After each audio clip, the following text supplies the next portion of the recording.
एक रात में ईरान को तबाह बर्बाद कर देंगे और शायद वो रात कल हो सकती है। 4 घंटे में पावर प्लांट्स तबाह कर सकते हैं, लेकिन मैं ऐसा नहीं चाहता। ईरान को डेडलाइन दी है। अमरीकी सदर डोनाल्ड ट्रंप की मीडिया से गुफ्तगू। उन्होंने कहा कि जुमरात की रात ईरानी सरजमीन में अमरीकी पायलट को रेस्क्यू किया।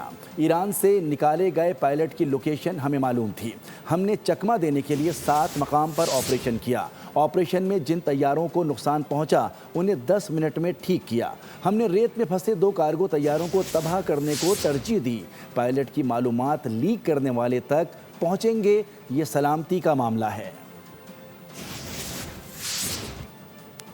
Be taken out in one night, and that night might be tomorrow night. I guess you would call it a search and rescue mission. Generally, when planes are knocked down in war, especially when you're fighting you send in 200 men to pick up one. A rescue that's very historic. It'll go down in the books.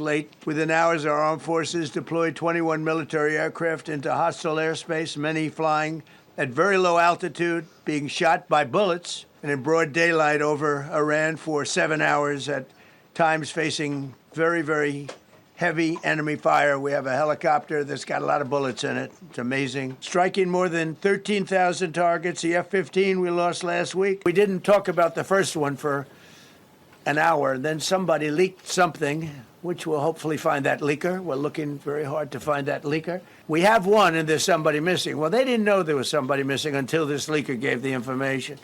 So whoever it was, we think we'll be able to find it out. And we're going to say, national security, give it up or go to jail. Subscribe करें और bell दबाएं ताकि कोई खबर रह न जाए।